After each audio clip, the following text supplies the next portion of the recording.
All right, so welcome back. In our next video here, what we're going to do is we're going to talk about how we introduce the commands associated with obedience. Now, this is, like I said, we're only in the early stages here.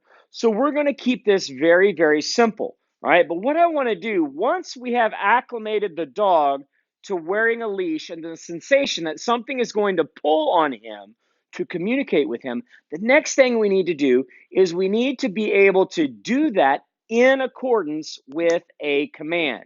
Now, I am going to have this lead in slip form, and so it's going to be nice and short. And you can do this with a simple lead like this. You can even do it if you have just like a rope leash where you feed it through the handle like this. So long as you can make it slip and it comes loose, that is what matters. Now, when we're putting the slip lead on the dog, we want to put it on him so that it's as if it goes over his face like the letter P, right? So on my video here, it's kind of backwards, but you'll get the idea. We want it to look like the letter P with his head here, and I'm standing on this side. The idea is that will give us maximum on and off of the pulling, right? So what I'm going to do is I'm just going to slip it onto Aries here, and we have our slip lead.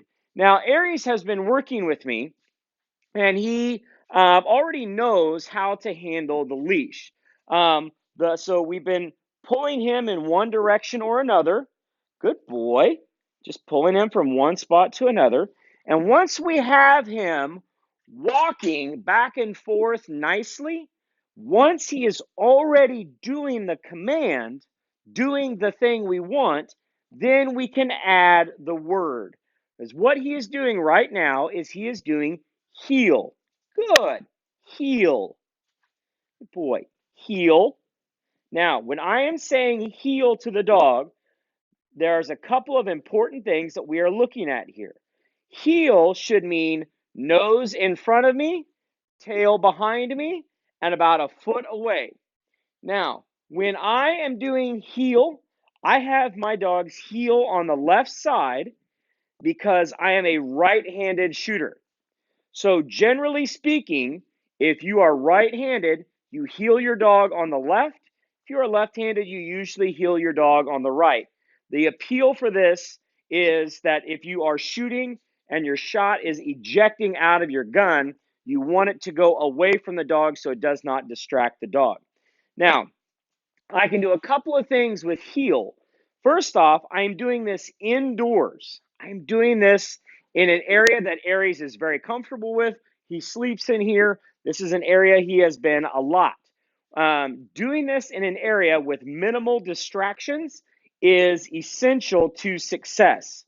And I am also using my body to control him. You'll notice that when I turn towards him, I am pushing him with my leg to help guide him. And I am using minimal tugging with the leash. Also, when we are doing this, and notice I'm only walking 10 feet here, right? When I'm walking, I don't want to see tugging on the leash. I don't want the leash tight. If he were to pull on the leash, I would immediately change direction to change his momentum to go the other way. We should see the lead be slack. That's what we want to see when we are talking about introducing the heel command. Good boy. Good heel. Good. That's a good dog. Now, it's also important when we're doing heel that we want to make sure we're reading the dog's body language. His body language right here says that he's happy, the tail is wagging, he's interacting with me, he's not slouching his shoulders, he's not pouting. This is a happy dog who just understood and just did well with his heel session. So that is how we introduce heel in a nice controlled environment.